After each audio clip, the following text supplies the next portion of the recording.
can't see me, you Stevie. Wondering how I reach more evolutions than Evie and make it look easy. What is up, Earth's mightiest subscribers? It's Blerd without fear. Welcome back to the channel. Alright, today's video, we are going to be talking about the most controversial comics in the history of both Marvel and DC, as well as maybe another imprint that we'll get around to here in a little bit. But let's not stand on ceremony. Let's just get right into it. Back in the 80s, Kitty Pryde thought she had an N-word pass. And I don't even mean with the soft A, I mean with the hard R. First time I could find a record of this was in Marvel Graphic Novel Volume 1, Number 5, which is largely known as the X-Men God Loves Man Kill story arc that came out back in 1982. Everything comes to a head when some random dude calls Stevie a mutie lover. Now, for those who don't know, mutie is a slur for mutants. Basically, the mutant version of the N-word. But anyways, Kitty is absolutely apoplectic at the notion that this guy called Stevie a mutie lover, and she becomes even more angry when she realizes that Stevie ain't upset. Stevie is as calm as a coma because this is something she has dealt with her entire life. And it's not to say that Kitty doesn't have any frame of reference for what that is like, because Kitty Pryde, as many people probably tend to forget, is not only a mutant, but she's also Jewish. Kitty is angry because Stevie is just letting this guy off the hook. And this is where Kitty hits Stevie with the wild, well, what if he had called me an N-word lover? And let's just pretend she didn't say N-word. And this wasn't really the only time she ever did it. She also repeated this in 1985's Uncanny X-Men number 196, where when she's confronted by this black man who's leading some kind of a gang, Kitty's response to him calling her a mutie, Kitty decides to go with the nuclear option, hitting the button to enact mutually assured destruction when she says, well, I don't know. Are you an N-word? Now, this is one of those things that people do when they want to have plausible deniability in something, but it was still kind of weird. This was a thing that happened. But it's okay, Kitty. We know your heart. We know deep down you're not really racist. Wink, wink. For those who are unfamiliar, Teen Titans used to be considered one of the best comics that DC had to offer, and one of the crown jewels of yesteryear's storylines regarding the Teen Titans is the Judas contract. It was the comic that basically told both children and adults that comics aren't just for kids. And one of the main reasons why this message was out there is because of the subject matter, where there were characters who died, there were characters who were harmed or maimed, there was all kinds of intrigue and subterfuge going on, but one of the main reasons people knew that this wasn't just kid stuff was because of Terra. The Judas contract takes place shortly after the introduction of Terra in 1982's The New Teen Titans, number 26. And throughout the course of the story, we're learning slowly and slowly that Terra is not actually batting for the Teen Titans. She's actually batting for Slade Wilson, aka Deathstroke. And none of this particular part of it is problematic. But what is problematic is when you get up to New Teen Titans issue number 40, where it's revealed that Terra is in fact working for Slade Wilson. But not only is she working for Slade, she is also seemingly in a romantic relationship with him. Now, I want to be very clear here. Terra in these comics is roughly around the age of 15 to 16 years old. We don't really know the exact age of Slade Wilson, but it is safe to say around that time, he was a whole grown-ass man. Not to mention, Terra was a very diminutive character. She was about roughly 5'1", 5'2". So not only was she a teenager, but she almost had more of an even younger, childlike appearance. And then later on, we see her smoking cigarettes. We see her dressed up in what is, for all intents and purposes, lingerie. She looks very skanky to say the least, and it's just weird. It was even made more weird when they made an animated adaptation of the Judas contract, where it was made to look even worse. And it actually made me go back and reread the Judas contract. And when I did, I thought, oh man, they just played it up for the animation. No, she is wearing way too much makeup and dressed way too skanky for a girl who is supposed to only be, 15 or 16 years old. And while we never actually see Terra or Deathstroke do the Quotey Fingers horizontal polka, we do know for a fact they got something going on.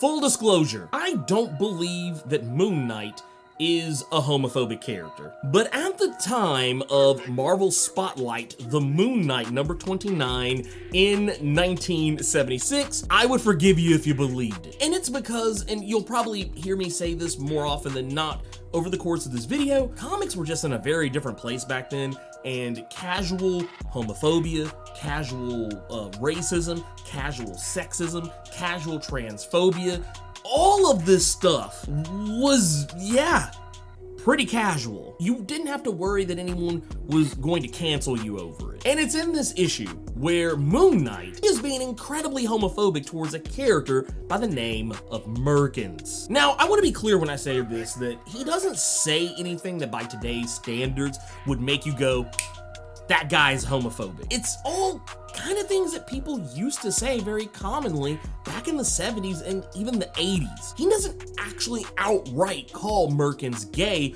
or outright trash him for being gay by today's standards. I would say by today's standards, he's actually quite subtle. But back then, the things that Moon Knight is calling Merkins, they're all things that you would say about someone that you thought was gay and you wanted to be insulting about it. Throughout the issue, Moon Knight often refers to Merkins as Twinkle Toes, Tinkerbell, and more often than not, as a pansy, even making snide remarks about him wearing perfume as opposed to cologne. This would largely go under most casual people's radar, even today, since we don't spend enough time around Merkins to know whether he's actually gay or not. But in the 70s, whenever storytellers in any medium for that matter wanted you, the reader or the general audience, to know a character was gay without blasting it on a billboard, they often used these words, and even more so depicted such characters as very effeminate and fashionable. And it makes it even sadder that they laid this homophobia at Jake Lockley's feet. This one is gonna be kind of all over the place, but I said earlier that it wasn't just gonna be Marvel and DC Comics on this list, and this is honestly probably gonna be the only instance of a comic that is not considered Marvel or DC, at least not by the time that these were published. The character of Shazam, back then in the day known as Captain Marvel, used to be one of the biggest selling comics ever, of all time, back in the 40s. But the problem with Shazam is that because of the time that the comic was out, and of course racism being way more casual than I think it even is today, in those old Wiz comics and the Adventures of Captain Marvel comics, there was a character by the name of Steamboat Bill. Steamboat Bill was, for all intents and purposes, a Sambo, a caricature of black people commonly used back in the early 1900s that was pretty much a way to make fun of black people in media for white people to consume and find funny. And Sambos were often depicted as lazy and completely shiftless. I would say if you want to see probably one of the most egregious uses of a Sambo, go look up Scrub Me Mama with the Boogie Beat. Just go do it and then come back and you'll get my point. But Steamboat Bill was a character who was for all intents and purposes a slave to Captain Marvel. Now, I'm gonna be real here. Maybe slave is too strong a word, but he was definitely a guy who worked for Captain Marvel, but probably wasn't getting paid by it. He was mistreated on the regular and was more often than not the butt of almost every joke that Captain Marvel made. And honestly, there's really not much more to say about it than that. I mean, he was such a non-character that I think by my estimation, I think he only appeared in maybe like 20 comics. But around the time that DC had effectively put Fawcett Comics, the publisher at the time of Captain Marvel, they were put out of business by DC over lawsuits citing that Captain Marvel looked way too much like Superman. And while that court case ultimately just kind of went away because Fawcett didn't have the money to go up against DC Comics at the time, this is probably for the best, because ultimately I think that part of our comic book history should, I won't necessarily say be forgotten, but it's definitely not something we should be trying to, relive the glory days of. Now this one right here is actually probably one of the classic X-Men comics that was even adapted for the X-Men animated series, and it's probably for the best that the X-Men animated series left this part that I'm about to talk about out. The issue in question is Uncanny X-Men number 269 from 1980 by Chris Claremont and Jim Lee. This issue was adapted in the X-Men animated series episode called A Rogue's Tale. That's the one I think a lot of people often cite when people want to bring up how Carol Danvers, who at the time was operating as Ms. Marvel, got her powers permanently stolen by Rogue. And I think this episode has led to a lot of misinformation about how that event actually played out. But ultimately, what you need to know is that in the issue that inspired this episode of X-Men the Animated Series, Rogue does something that on its face, and I say that word almost in a punny sense, but on its face is probably not the biggest deal. We have seen Rogue grab a hold of other characters, mutants, other superheroes, and if they have a skin color, or in the case of like Beast, they have blue fur, or Nightcrawler, so on and so forth, you would see her take on their appearance when she touched them. The problem was that this was only for people who had a very specific, different skin tone than what would be considered otherwise normal. When Rogue had touched Storm in the past, she never became a black woman. But for whatever reason, in Uncanny X-Men number 269, Rogue touches Gateway, and not only does she gain Gateway's abilities, but she also turns into an Aboriginal woman. Like, her skin legitimately goes from being a white woman to being a dark-skinned woman, to the point that she has the exact same complexion as Gateway. This was the first time we ever saw Rogue do anything like this, and honestly, I don't believe she's ever done it again since. And that's probably for the best. This comic, if not for how problematic the other issues that are going to pop up on this list are, would probably be number one, just because this one literally just runs the gamut of Problematic City. It hits every single corner of Problematic City, turns every block, comes back around, does donuts in the middle of the intersection. And this is not a comic that came out in the 70s or the 80s like a lot of the other books that are going to show up on this list. This was something that came out in the early aughts. And just like a lot of the other comics on this list, this one shouldn't have made it past editorial. The premise at first is compelling enough just in and of itself. Elongated Man's wife, Sue Dibney, wanted to celebrate their wedding anniversary, but unfortunately, she just so happens to be murdered before Elongated Man can show up for it. To make matters worse, we learn about roughly the same time that she's murdered, she was also pregnant. And she was planning on revealing this information to Ralph as a wedding anniversary surprise. But wait! There's more! Things get even worse when we later learn that Sue was possibly killed by Dr. Light, who some members of the Justice League are convinced regained his memories from an incident involving him sexually assaulting Sue Dibney in the past on the watchtower of the Justice League, no less, and getting caught by the Flash, Green Arrow, Black Canary, the Atom, Hawkman, Zatanna, Green Lantern, and last but most certainly not least, Elongated Man himself. They beat the sweet tea out of Dr. Light like an HBCU marching drum. And to keep him from coming after her again, as he promised he will in fact do it again, the League decided to have Zatanna wipe his memories of it ever happening and shift his personality to make him less prone to do it again. We also later learned the League magically lobotomized Batman because he was not down for any of this. Oh, and I'm not done yet. We later discover that whoever Sue's killer is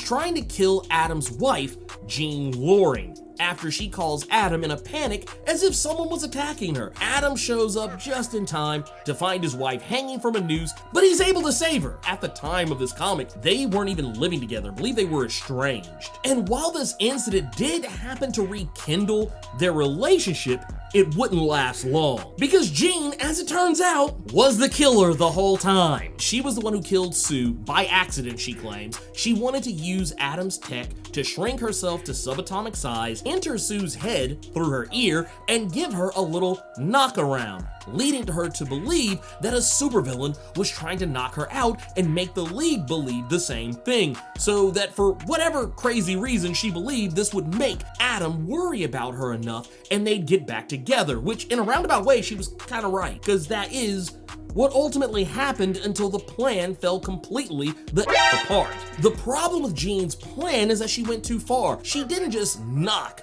Sue out, she wound up hitting her just a little bit too hard. She started convulsing and struck her head against the table and she died. And to cover it up, Jean burned Sue's body. This is why the League believed it was Dr. Light. To make matters worse, as we later learn, no one attacked Jean when she called Adam, freaking out that someone was trying to harm her. It was all a setup. She staged the whole thing to make it look like she was being hanged by some unknown assailant. But in the end, it just turns out to look like an attempt on her own life. And then that's not even the end. She also hired Captain Boomerang to go kill Tim Drake's father. Now, she tries to say that she gave Tim Drake's father a gun, that she left one for him to find so that he could protect himself, and that Captain Boomerang wasn't even really supposed to be able to kill him, that he was only supposed to scare him. But as it turns out,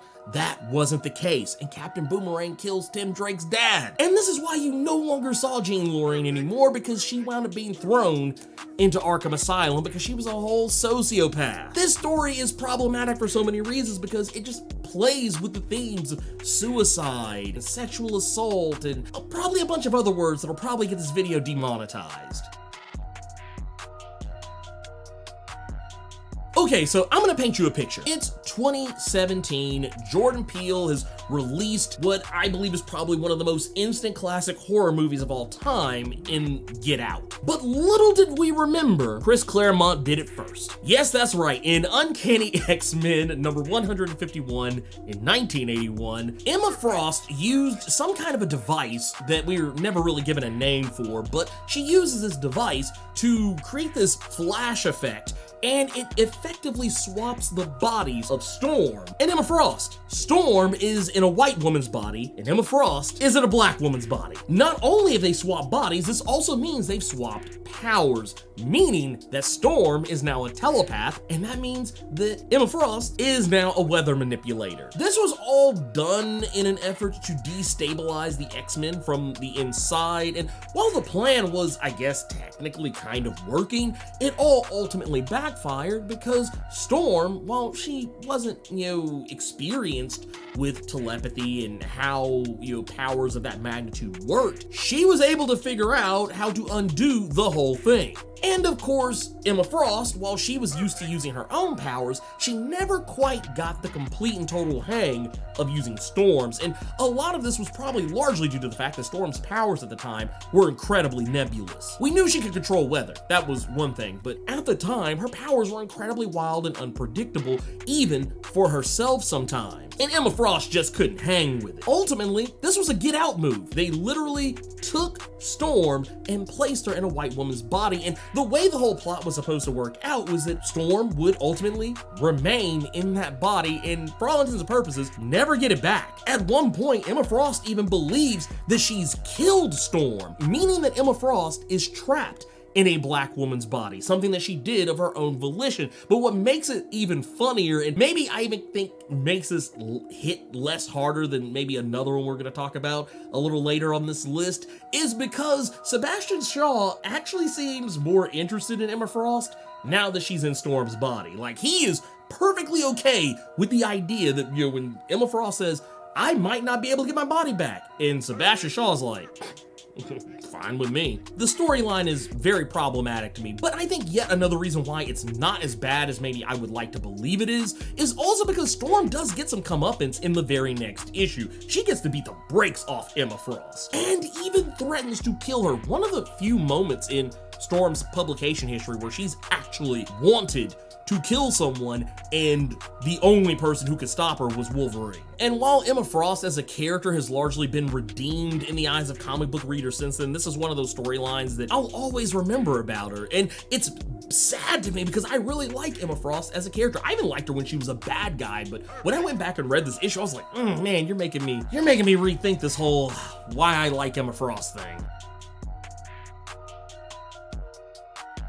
Now, we just talked about an instance of body swapping a white person and a black person in comic books, but now we're gonna talk about a character actually just turning themselves into a black person. There's a story arc with Punisher where he is trying to infiltrate a gang, and there's really a lot more to it than that, but it's kind of a gross oversimplification of what's actually going on here. But the long and short of it is, in Punisher Volume 2, number 59, the big bad Punisher Frank Castle pulled a soul man to infiltrate the gang in question, even working with Luke Cage, who seems perfectly unaware that this is Punisher until the very end of the story arc. Now, for some clarification, the surgery isn't just to infiltrate the gang. A lot of it actually has to do with the Final Days story arc, where Jigsaw had gotten a hold of Punisher after he was sentenced to Rikers Island, and he cut his face up so bad that Punisher looked a lot more like Jigsaw does. And when Frank escaped from Rikers Island, he reached out to a doctor to try and patch him up and get him back on his feet. The doctor in question who performed the surgery, Dr. Brewer, was apparently experimenting with special methods of tissue regeneration and other melanin-related procedures. She was also a crackhead, but she managed to get the job done even while suffering from delirium tremens and managed to fight off her desire for a quotey fingers hit to get the job done, so great. Sad thing is, Frank doesn't even do a good job hiding his true identity. The entire world knows that Frank Castle is the Punisher, so what alias does he decide to go by? Frank Rook. You know what a rook is, right? It's just another word for castle. Now, full disclosure here, there's another instance of blackface on this list, and the reason this one isn't higher on the list is largely because I feel like this one is probably the best usage of blackface, if you can say that in this day and age. And I say that because Punisher takes this as a learning opportunity. While yes, he does change his speech patterns to make himself sound more like what another black person would expect another black person to sound like, he doesn't necessarily like turn it up to 11 the way we have seen in some other instances where characters are just running around and spouting jive turkeys and this, that, and the other back around this time frame. He's not doing that, and he's even in some instances getting to have the actual black experience. There's a point where he gets pulled over by the cops and they try to beat the shit out of him. That said, there are some instances where I feel like he's talking in a way that he's trying to make sure he fits the part, but it's still okay. It doesn't bother me as much as I think it will probably bother some other people. But I think the thing that actually is most offensive to me is the fact that over the course of this issue, he actually starts looking less white, because it's not so much that they replaced his skin. He got these injections that are going to make his skin darker only for a certain while, only like a few days. So over the course of the 4 or 5 issues that this takes place, his skin goes from being very dark, like just like a normal black person's skin, to being so pale he almost looks like Chuck Taylor from the Chappelle Show. And I think what makes it even more weird is that by the time you get to issue 61, where his skin is definitely starting to get so pale that it's obvious he's not actually a black person anymore, there's a point where a black woman sees him in this instance, and she just calls him beautiful. Like, oh, you're beautiful. Oh, there's nothing wrong with you. You're beautiful. Everything's fine. And I think the other thing that bothers me too is that Luke Cage is perfectly fine with this as well. Like, he doesn't have a problem with the fact that, the Punisher used blackface around him and didn't tell him the truth about any of it until it was, already out and out that he was, actually the Punisher and an actual white person, not a black guy. And I don't know, it's weird. Like I said, it's one of those deals where, yeah, it's problematic, but definitely not as problematic as one of the next ones we're going to talk about. But that said, we're only on our second entry with this next one, and this is probably the most problematic Avengers story arc of all time. This was a dumpster fire of a number 200 issue. This was honestly probably one of the worst comics I think that's ever been written. It's sad to say, considering how many hitters were on this book. We have Jim Shooter, we have George Perez, God rest his soul, we have Bob Layton, we have David Michelini. The thing that I find really funny here is that for having so many cooks in the kitchen writing the various portions of this giant size issue, no one wants to take credit for what is easily one of the most problematic storylines of all time. And that is the unwilling impregnation of Carol Danvers by a guy from the future who is impregnating her with himself. When this happens, it's actually something that dates back prior to the issue, where if you go back maybe like, I think 4 or 5 issues prior to Avengers number 200, you see Carol becoming pregnant over the course of those issues, and it's like a very quick, fast acting pregnancy. And then we later learn that Marcus Immortus is the son of Immortus, who, for those who are unfamiliar, is a variant of Kang the Conqueror. This version of Immortus's son came back from the future and impregnated her with the idea of himself so that he could be born in the present day. This storyline has been largely disregarded, and even though technically it is canon, you will never hear the name of Marcus Immortus ever brought up, at least not in its entirety. They actually had to get rid of this character, and he only appears in one more issue, and it was in Avengers Annual number 10, where they're not even really depicting the character in any present day fashion. They're just flashing back to his death from Avengers 200. You never see this character really brought up at all because it was such a problematic storyline. And I think the thing that made it even worse is that Carol was written to be in love with Marcus Immortus, despite the fact that he, for all intents and purposes, sexually assaulted her. He forcefully impregnated her, and she was just kind of made to like it. Not only did she love him, but she loved being pregnant. It was almost like she was brainwashing. This was technically the story arc that even eventually led to, down the road, Carol Danvers having issues with drinking. And even going further than that, this was also the storyline that had Chris Claremont declare that Carol Danvers would be moved over to showing up more often on the Uncanny X-Men side of things, because he was not a fan of how she was done in this book. At the time when this was all going on, women were a little more than third-class citizens in comics. Yeah, this was just one of those things, it just felt icky. It just felt gross.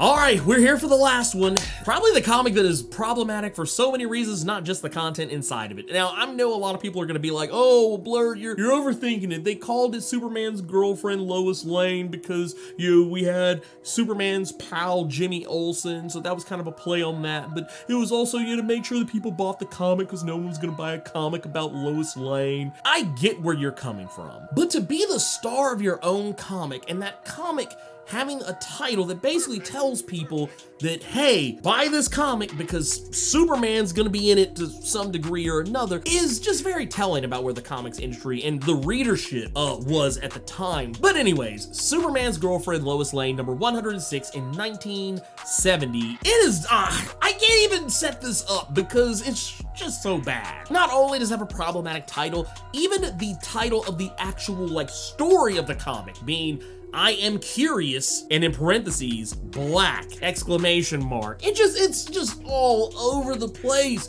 But for those who don't know, this was a story where Lois Lane, she wants to write the most hardest hitting, most Pulitzer Prize winning story of all time.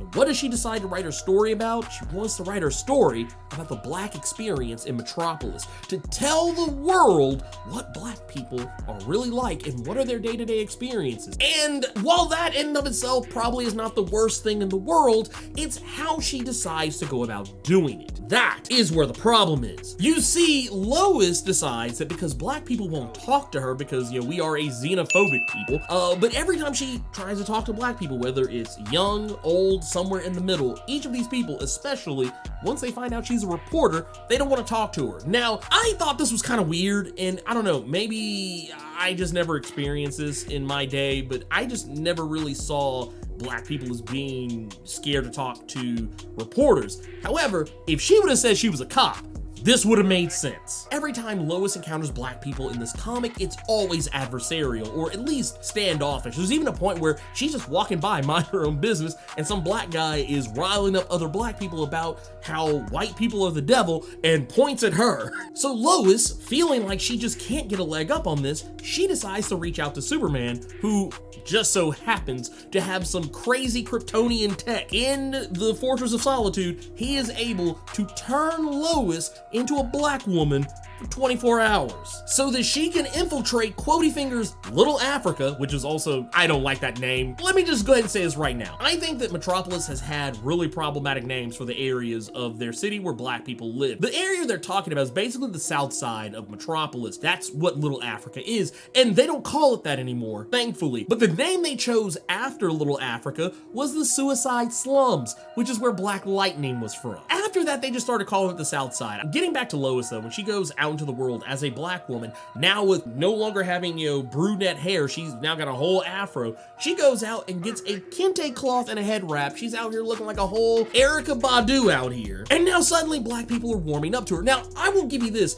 She looked more convincing of a black person than many characters who have done blackface in comics in the past. However, I still found this problematic because at the end of the day, nobody learns anything. I mean, yeah, we already know that Lois knows that black people are treated differently based on the color of their skin and not the content of their character, obviously. And she even notices herself that white people are looking at her in very mean and menacing ways when they encounter her after she turns into a black person. And she even notices how black people are being nicer to her now that she is a black person for 24 hours. But the thing where I think this all kind of gets lost in translation is that, and this is something that's a running theme for Superman because he's a Kryptonian, he's an alien from another planet who just so happens to be white, he doesn't see color. And it's one of those situations where there's a part at the very beginning of this comic that comes back up later where Lois asks Superman the question, would you still marry me if I looked like this? And Superman dodges the question